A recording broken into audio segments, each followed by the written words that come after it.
ladies and gentlemen, thank you very much to the Buttsman Premium people. It's great to have you on board, and I promise you this, the money that you have Butterfield donated to this worthy cause with a worthy beard will not be spent in, I don't know, in a bad way. But I'll tell you what it will do. It will provide you with hours of entertainment of this fucking melon, and I'll tell you something else. You're going to enjoy it, all right? We're not going to be one of those people that go, oh, you're going to get bonus content and give you fucking nothing. No, motherfucker, no. All right? We're going to give you good shit for your purchase. All right, now, on with the video. It is said that when a horrible event takes place, an atrocity, a barbaric occurrence of wickedness and savagery, that the area where it happened is forever tainted. Strangers, people without any prior knowledge of what happened in that location, have a feeling of sadness, of doom, of destruction whenever they're in it. People say they feel it on the battlefields of Gettysburg and inside the gas chambers of Auschwitz. This video right here is about a location where I and my mates had that feeling. A feeling of something is wrong. Something is terribly, terribly wrong.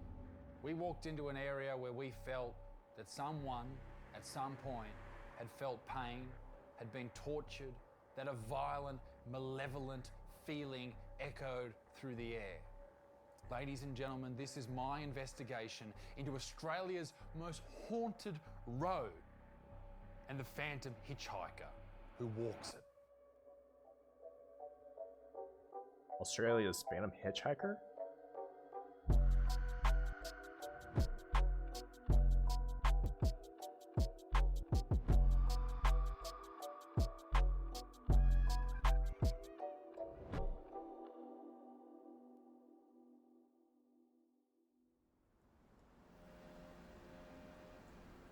Tonight, ladies and gentlemen, we take part 2 into our investigation of Jenny Dixon Beach. Now we move to the graveyard and to the road nearby. If you don't...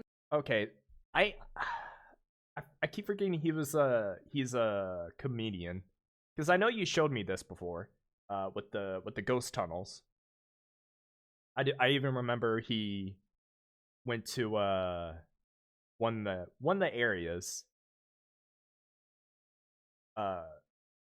Or he went to one of the tunnel ones, and they were doing some form of thing, and then there's like 2 other people came by and wondering, wait a minute, what's up? Oh, we were just checking out the tunnel for ghosts. Oh, really? Us too. Well, Sears is good honest. Hey. Good. If you don't know anything about Jenny Dixon Beach, I implore you to go and check out part 1 of this video about Australia's most haunted beach. It is terrifying, but basically this beach is adjacent to a lighthouse that was put there because so many people died in that one terrifying area.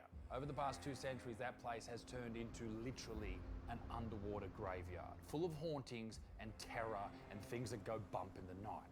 But it's not just the ghost of a woman that haunts that area looking for her baby, in clothing from the 1800s with fear and terror on her face. No, it's much more than that. You see, there is a story of a phantom hitchhiker with a bloody past. Ghostly figures standing in the middle of the road, and this really creeps me out. I'm getting goosebumps right now. Figures to the point, right? This is genuine stories where even a police officer, and this is how...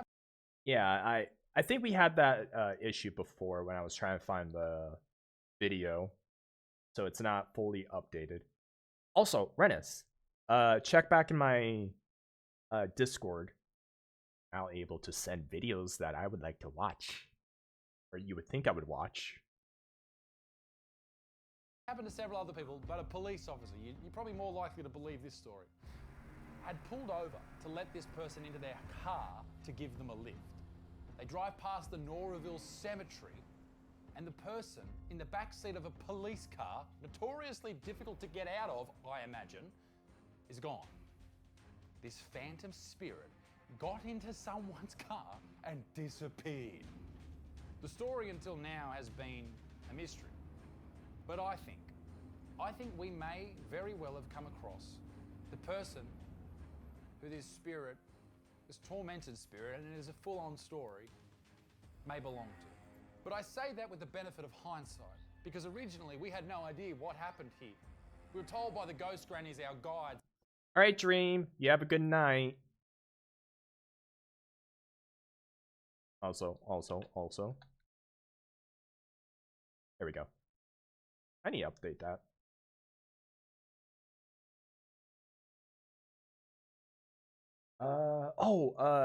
So I heard about a similar type of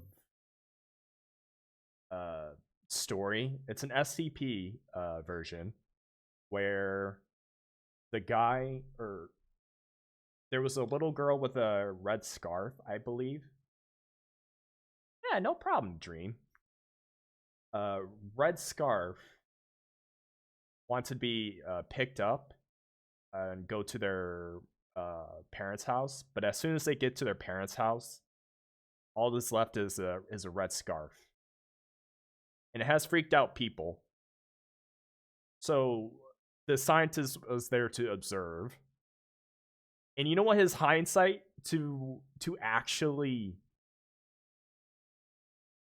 get, or excuse me, the hindsight for this person to cut the gas, because they had to use operatives to take the girl to and from, so they don't freak them out every year or every other year or something. And they decided to cut gas emissions by I know they killed the parents, like straight up murder the parents, like set the house on fire, murder the parents, turn them to ash, all that stuff.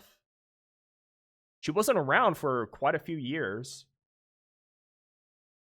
and that is until the scientist went to the road directly and knows that she was pissed.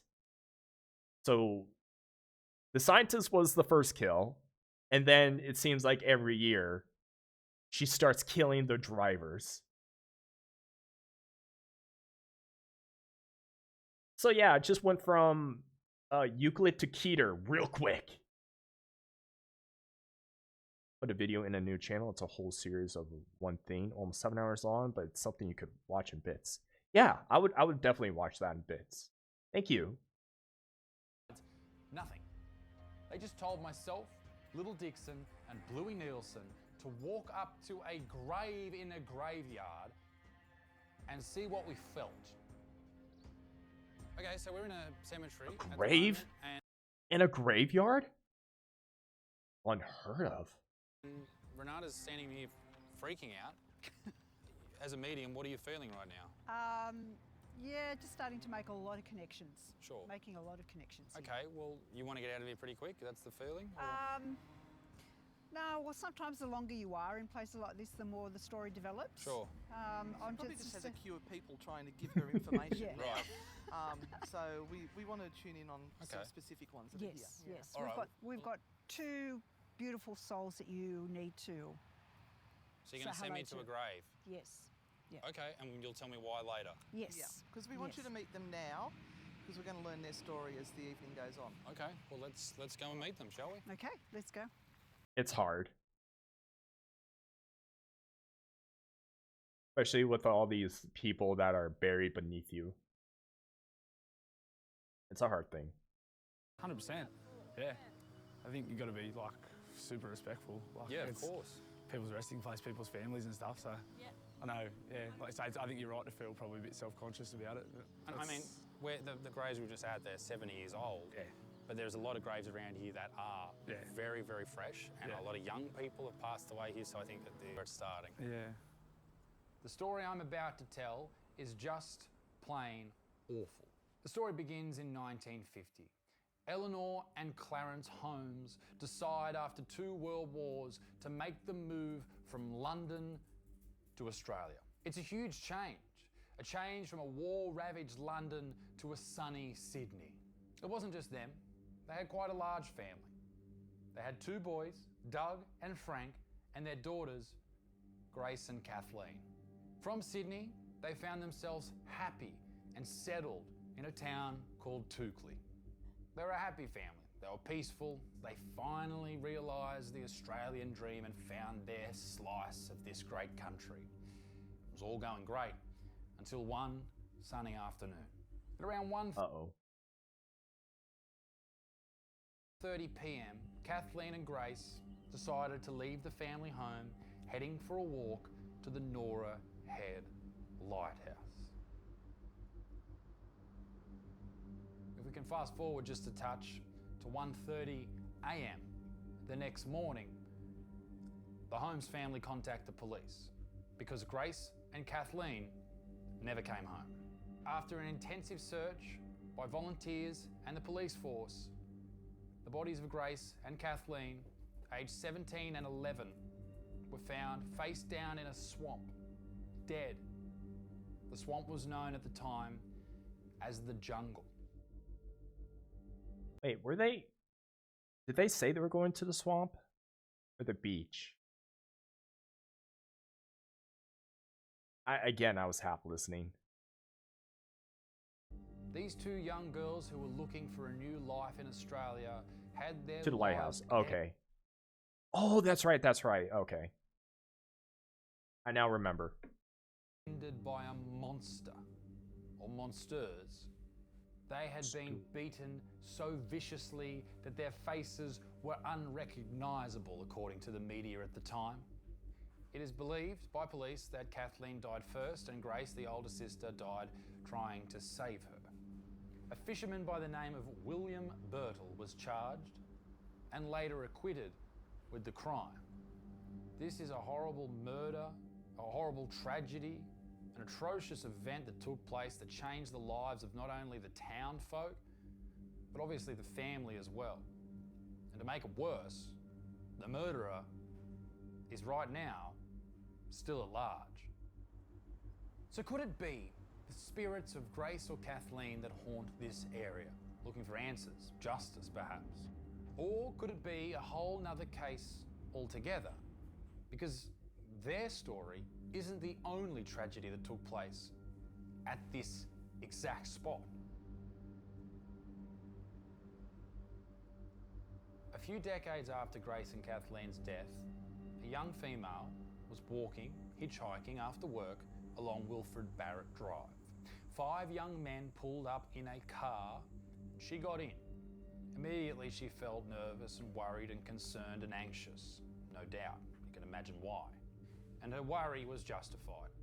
This choice to get into that car with these strangers would prove to be a deadly mistake. She was physically attacked and raped by some of these men or all of these men and left for dead on Jenny Dixon Beach. She lived long enough to tell her father that her soul wouldn't rest until the men who did this horrible, horrible thing to this young lady were held accountable. No one was ever charged with this crime, although people had their suspicions.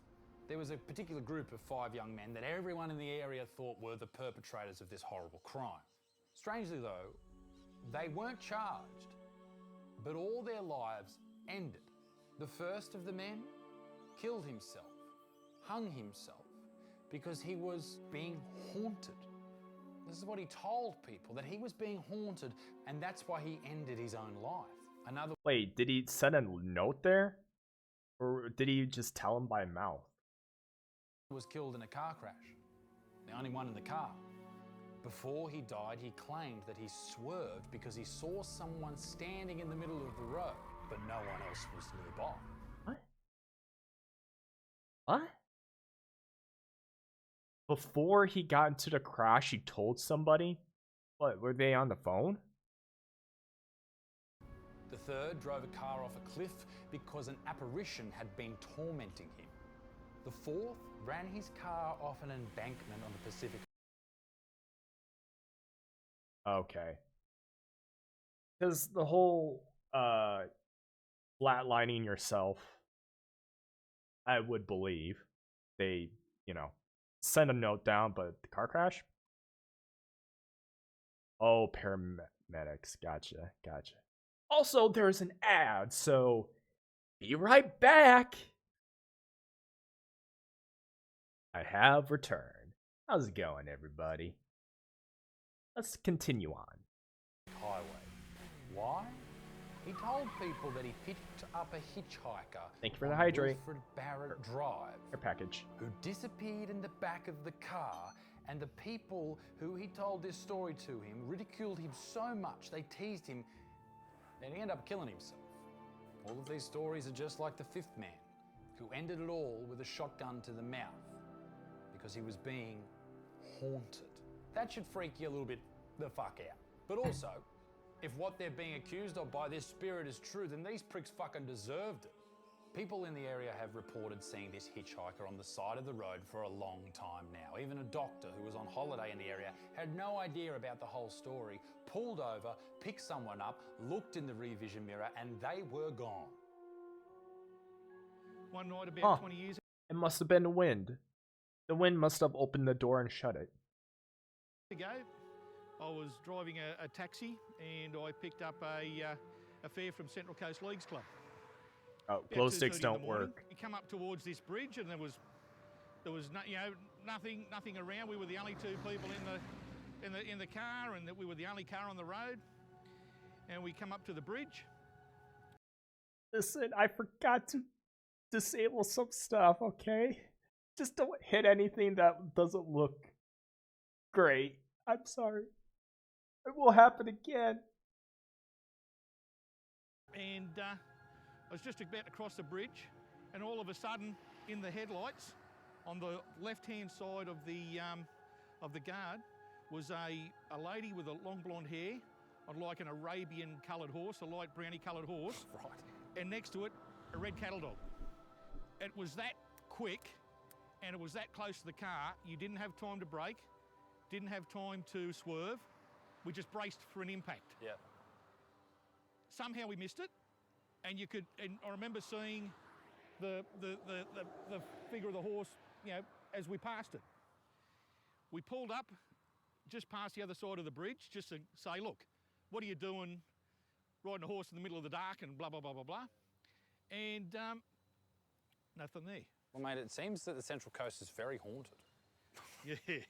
And not just with doll bludgers. No. Can you tell through the camera that this is a bridge? Okay, well this is where we saw the girl on the horse with the dog, and when you look here, there's nowhere she could have gone, but straight A across. horse. A horse, of It's course. interesting seeing a horse. I mean, there's a lot of horse stables around here too, so maybe that's why there's a lady on a horse. There's a couple of cattle dogs getting around, so maybe that's the... But I don't know, you could have just been someone on a fucking horse, but... That's true. Them. There seems to be a Listen. lot of apparitions all over the world that seem to be exactly the same, but this seems a bit different. You never really hear about a ghost horse. It's always like horses, people from the 1800s, it's never fucking... There's never a ghost velociraptor at the end of your bed, you know? It's always like some scary lady from back in the day. It's never like a fucking Tyrannosaurus or a Brontosaurus just walking through the bush. So let's drive along Wilfred Barrett Drive and see if we can find this phantom hitchhiker. And this is the place where everyone sees this lady in white, and she's standing in the middle of the road, and people talk about they pick up a hitchhiker, and the hitchhiker is in the back of the car. They're really quiet, they're quite muffled, they don't really say anything, and then as they go around the next bend, they're gone. They seem to only exist for a short period of time leading up to the cemetery. So that's horrifying. But thankfully, there's 4 of us in the car right now, so we're pretty good. That's one fucking shit net, because once we're done here tonight, I'm driving back to Newcastle by myself.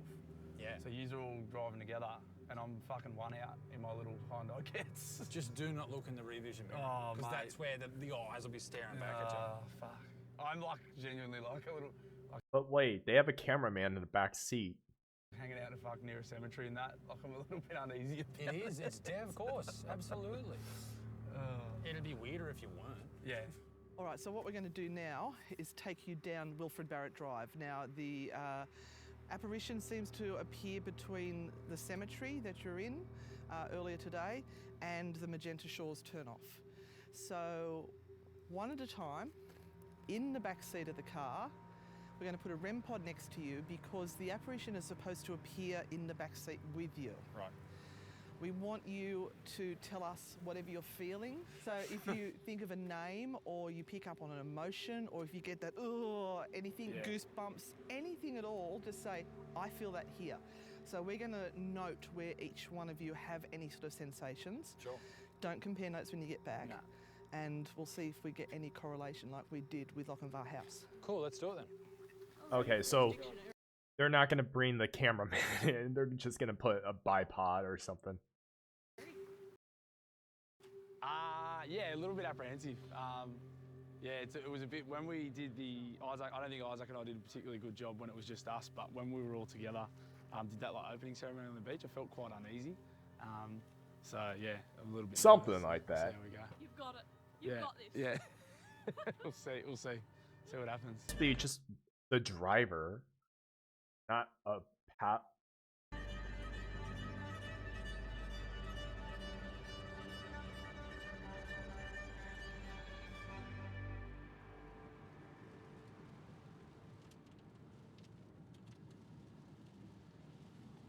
You look terrified. I just looked at your eyes in the rear view. really anxious. Yeah, your eyes are wide. You look like you're in a state of panic. Yeah, I feel anxious.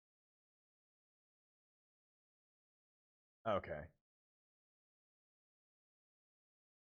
You have to be a little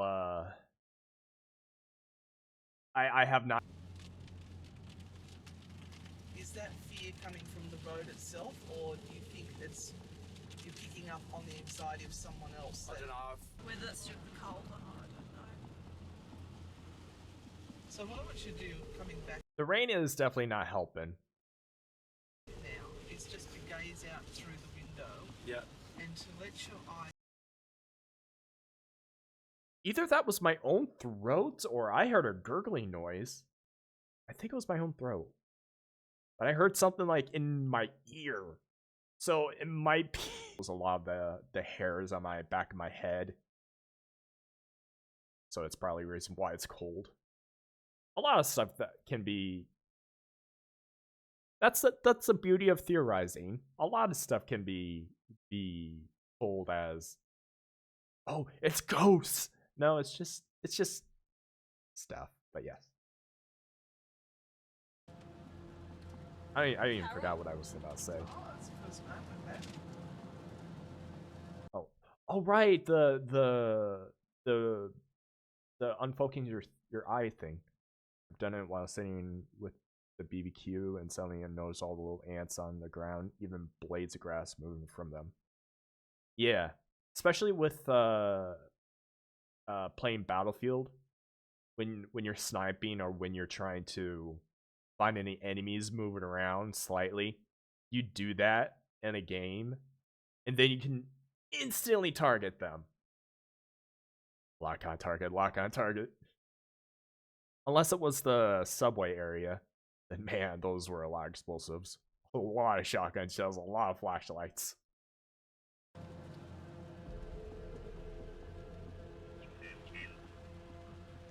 $15. 15 again. Had 15 twice. 15 days. Do a bit more research on that. Yeah. I'm getting that tight kind of shiver across my shoulders again now. Yeah, we're moving back into the same area Yeah. we first spotted. Yeah. There are so many legends of hitchhiking ghosts, and they always seem to be in long, flowing white nightgowns of some form or other. Yeah. If you look it up on the internet, you'll find there's so many, and they all seem to have this same thing that they'll appear in the back seat in your rear view mirror Yeah. and then disappear at a certain point. So this is what we're not sure whether this is just urban legend. But the locals are very convinced. That man we ran into in the car park was pretty adamant. Everyone talks about it here. Yeah. It's like they've bought into it so much. So this is the next thing. Are they creating the entity? because if you talk about something over and over, you actually create the energy and the legend. So, what is it? Well, there's a part, or there's a time period when stories become more than stories, and then legends become truth over a period of time. You know, Chinese whispers ends up turning into some type of fact. So here we are, at the end of That's our how yokai work? investigation Is it? The power of thought and of belief? of Wilfred Barrett Drive, and the phantom, or phantoms that haunt it. Above all else, whilst learning the stories behind this roads and the lives that were lost along it, the confronting Jenny Dixon Beach and Wilfred Barrett Drive. Make sure you join the club on Buttsmart Premium if you haven't already. I'm absolutely... I'll put on my watch later. No, it's not watch later. Hold on. I'll do it later. Ghost story. He lives near a cemetery. Or he went with some mates to explore the cemetery at night.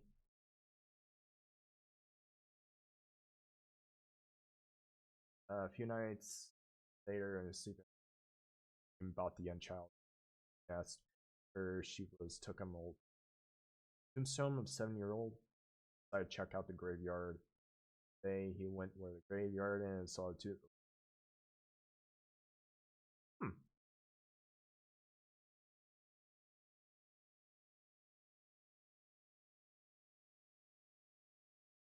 So the whole power of belief.